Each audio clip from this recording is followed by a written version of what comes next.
Week 15 of the fantasy football season, and with the playoffs starting in most leagues this week, here's a few quarterbacks that could maybe help fantasy owners. Off the wire, if they're in a pinch this week, the first quarterback, Jake Browning of the Cincinnati Bengals. So Browning, another great performance, and he's gone out there, and he's been making big plays over the last few weeks. Available right now in 73% of fantasy leagues. So he's filling in well for Joe Burrow, and he's keeping their playoff hopes, even though they're slim, alive for Cincinnati. Week 13 in Jacksonville. In that game, 354 pass yards, a touchdown, 22 rush yards, a rushing touchdown. And week 14 versus Indianapolis, what a game, 275 passing, 2 touchdowns, an interception, 7 rush yards, and a rushing touchdown. So he did leave that ball game for a little bit with a thumb cramp. People thought it was serious, but he came back, finished the game up, and 2 great performances in a row. And when you got good weapons like Jamar Chase, T. Higgins, Tanner Hudson getting into the mix of things as well, and Joe Mixon out of the backfield, he's going to be one of the top pickups, and he's got a good matchup week 15 versus the Vikings. Gave up the 17th most points to quarterbacks on the season. I know they shut down the Raiders offense to no points, but still, Jake Browning's a quarterback. I will go out there and get this week. Next quarterback's Gardner Minshew of the Indianapolis Colts. So Gardner Minshew's been on the list a decent amount of times this season. Available in 72% of fantasy leagues. And Minshew, we know, is a gunslinger.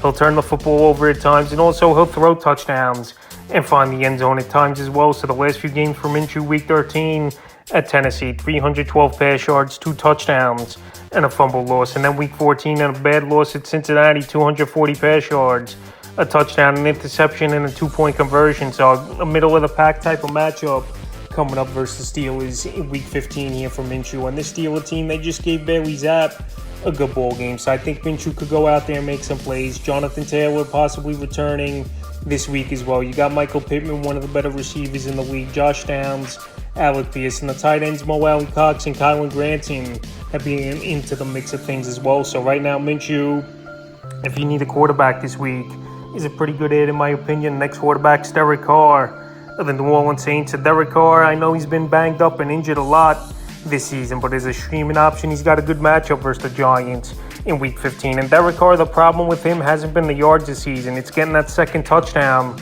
on the board to put up good fantasy numbers. Week 12 at Atlanta, 304 pass yards, an interception. Week 13 versus Detroit, 226 pass yards, a touchdown, an INT, a fumble loss. In week 14 versus the Panthers, 119 pass yards, 2 touchdowns, and an interception. So like I said, this week, pretty good matchup versus the New York Giants. Still a young defense, young secondary.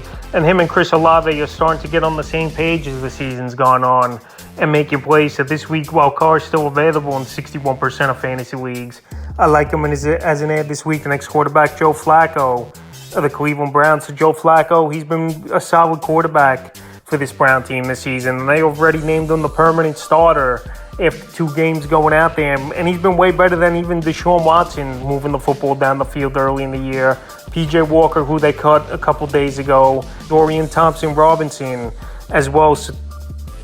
So right now, Flacco, the last 2 games since he's returned to the NFL here. Week 13 at the Rams, 254 pass yards, 2 touchdowns, an INT. And week 14, what a game it was for him versus Jacksonville. 311 pass yards, 3 touchdowns, an interception, and a fumble loss. So the next 2 weeks, very good matchups coming up for Flacco. Week 15 versus the Bears, give up the 5th most points to quarterbacks on the season. Week 16 at Houston, give up the 9th most fantasy points to quarterbacks on the season. So Joe Flacco, I know he's up there in age. I know he's a statue in the pocket. If you get a hand on him, you're going to get the sack. But he's still got a big arm strength, and he gets that football out quick. So right now, with a good matchup coming up and him playing good football and the Browns believing in him, he's definitely an ad this week, available in 94% of fantasy leagues. And the 5th and final quarterback I look to get off the wires, Easton Stick, the Los Angeles Chargers. So right now, Easton Stick, it looks like he's going to be the guy over there.